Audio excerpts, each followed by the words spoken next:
So firstly मैं आपसे जानना चाहूँगा कि आज जितने भी पॉइंट्स हैं क्या कुछ हुआ कोर्ट में और सबसे बड़ी चीज़ क्या राखी के पक्ष में गई है आज। देखिए, जैसा कि आप लोग सब जानते हैं कि जुडिशल कस्टडी के बाद आदिल को पुलिस कस्टडी में भेजा गया था 4 दिन के रिमांड में। और जो क्वेश्चंस थे वो पुलिस ने पूछा, जो राखी के द्वारा लगाए गए आरोप थे, उनमें कई गंभीर आरोप थे, जैसे कि अंडर सेक्शन 377 पे चीटिंग का केस था, और उसके बाद जो उस पर जो मारामारी हुई, जो इन पर हमला किया गया, वो केस था।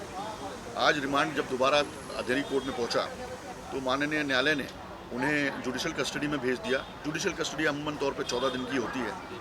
तो ये आज की अपडेट है। लेकिन इसके बाद एक बड़ी अपडेट ये है कि इनके ऊपर, आदिल के ऊपर, जो मैसूर में एक महिला ने 376 यानी कि बलात्कार का जो आरोप लगाया, उस आरोप के लिए मैसूर पुलिस यहाँ पे आई हुई थी, कर्नाटका की पुलिस, और उन्होंने तुरंत वो प्रोडक्शन वारंट पेश किया कोर्ट के सामने कि हमारे पास फिजिकल प्रोडक्शन वारंट है और आदिल को हमें मैसूर लेके जाना है ताकि ये जांच हो सके जो उस पर आरोप लगाया 376 का।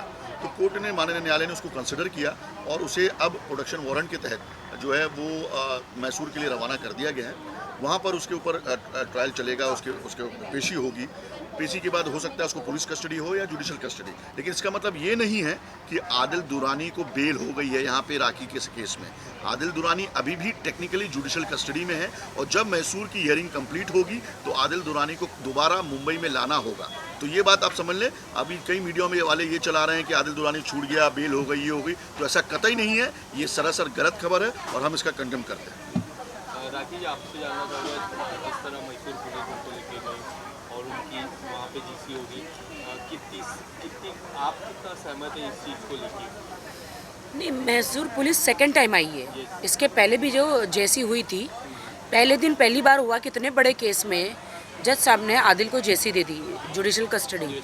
बट हालांकि ऐसा नहीं होना चाहिए था, पहले पुलिस कस्टडी होनी चाहिए थी, फिर जेसी होना चाहिए थी। बट अभी पुलिस कस्टडी हुई है यहाँ पे जब हम लोगों ने केस लड़ा तो पुलिस ने ये कहा कि 80% तो सबूत सब आ गए हैं, जो कि मुझे नहीं लगता कि आए हैं 80%। क्योंकि जो मेन तो 80% 100% प्रूफ तब होंगे जब उनके दोनों फ़ोन हाजिर होंगे, पुलिस कस्टडी में होंगे, क्योंकि सारा गुनाह, सारा क्राइम फ़ोन में ही है। जिस दिन उनको अरेस्ट किया गया था उस टाइम से लेकर रात तक उनको जेल में डाला गया, पूरा दिन फ़ोन उनके पास था। क्योंकि आप पूरी मीडिया बाहर थी और वो अंदर से मुझे, जब मैं कंप्लेंट लिखवा रही थी, पूरा मुझे रात तक फ़ोन आए हैं, रात तक फ़ोन आए हैं। तो मतलब फ़ोन तो उन्हीं के पास था, दोनों आईफोन। कोर्ट ने उसको पहले जेसी दी, बाद में पीसी दिया, वापस जेसी दी। शर्लिन, आपका क्या टेक है इस पर? जिस तरह ये केस नए नए रूप ले रहा है, आप क्या कहना चाहोगे? आप राखी जी को सपोर्ट कर रहे हो, कई दिनों से सपोर्ट कर रहे हो, आपका क्या टेक ऑन? देखिए, जब राखी सावंत की शादी हुई, मुझको और राखी के सभी चाहने वालों को, शुभ चिंतकों को ऐसा लगा कि बॉलीवुड की राजकुमारी को उनका राजकुमार मिल गया। लेकिन धीरे धीरे धीरे हमारे सामने उस राजकुमार की असलियत आने लगी और हमने ये जाना कि वो असल में दुनिया का सबसे बड़ा ठग है, जो महिलाओं को ठगता है। राखी के साथ शादी करने के बाद भी उस बंदे के गैर महिलाओं के साथ संबंध थे। वो बंदा ऑन कैमरा कुरान पर हाथ रखकर ये कसम खाता है कि वो राखी के साथ बेवफाई नहीं करेगा, राखी को धोखा नहीं देगा, इस रिश्ते को पाक रखेगा, इस रिश्ते की इज्जत करेगा। लेकिन हुआ क्या? वो सब एक ड्रामा था। उसको शर्म आनी चाहिए। उसकी जो घिनौनी मानसिकता है, उस मानसिकता को कोई पसंद नहीं करता है। समाज में लोग किसे हीरो मानते हैं? उस शख्स को हीरो मानते हैं जो अच्छाई को चुने, ना कि बुराई को। उस इंसान को हीरो मानते हैं हम, या हीरोइन मानते हैं, जो अच्छाई को चुने। और आज हम देख रहे हैं कि कैसे राखी अपनी ज़िंदगी में एक हीरोइन के तौर पर उभर कर आ रही है। अगर वो कमज़ोर होती तो मेरे ख़्याल से अभी तक उसने कोई गलत कदम उठा लिया होता।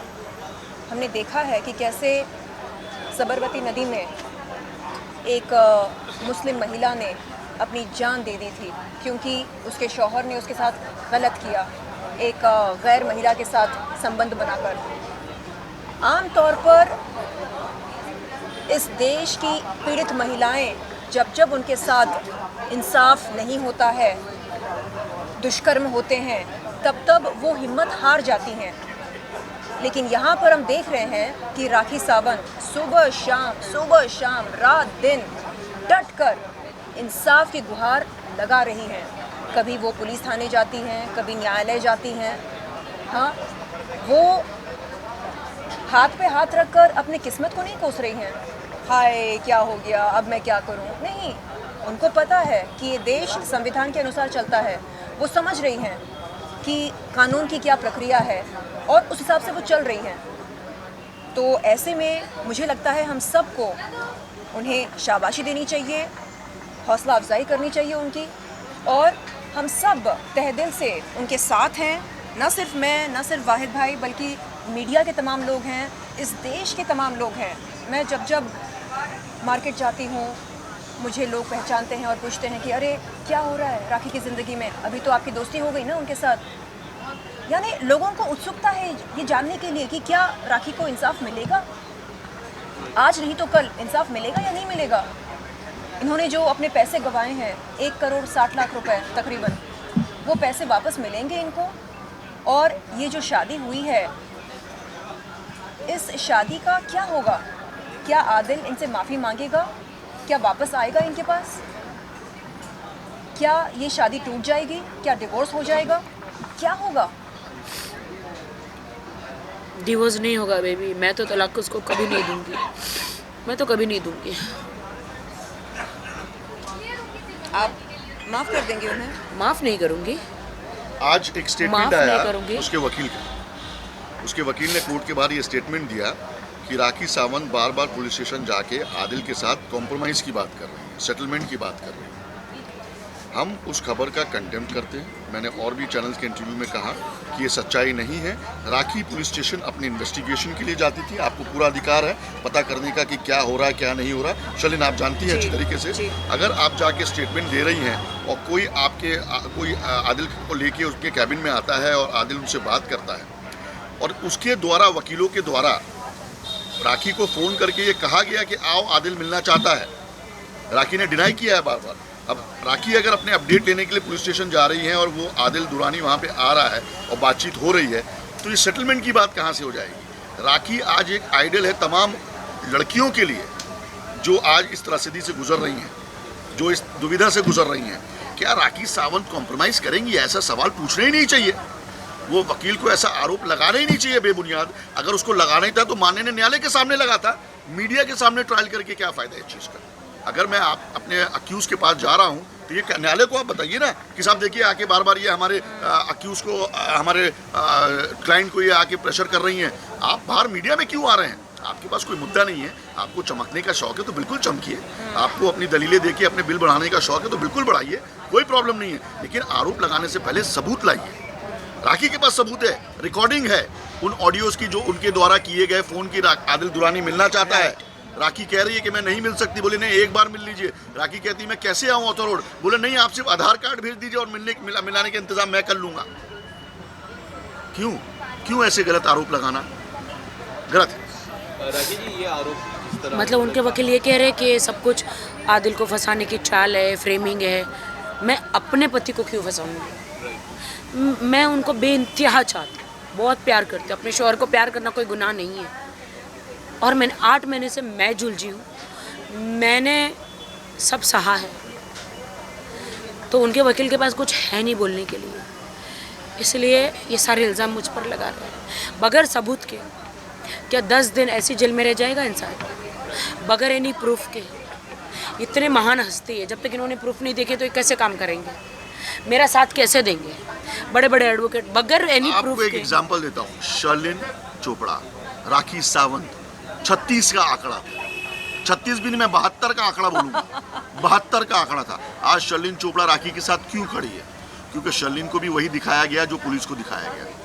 तो औरत हो या मर्द, कोई भी वो वीडियो देख के वो मैसेजेस देख के Right. डेफिनेटली राखी के साथ खड़ा होगा। शर्लिन भी इसीलिए खड़ी हुई है। शर्लिन, एम आई राइट? बिल्कुल, मैंने वो वीडियोस देखे हैं, बहुत ही अभद्र हैं, आपत्तिजनक हैं और किसी भी शौहर को अपनी पत्नी के इस किस्म के वीडियोस वायरल नहीं करने चाहिए, साझा नहीं करनी चाहिए किसी के साथ भी, ना अपने दोस्तों के साथ, ना किसी पब्लिक प्लेटफॉर्म पर जाकर।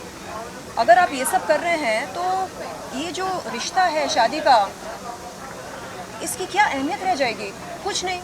तो वो जो कस्में आपने खाए थे इनकी हिफाजत करने की, हाँ, मुझे क्या अभी हुआ? भी यकीन नहीं हो रहा कि मेरा हस्बैंड मेरे वीडियो बना के कैसे भेज सकता है। मुझे अभी भी यकीन नहीं हो रहा है, रियली कैसे हो सकता है ऐसा।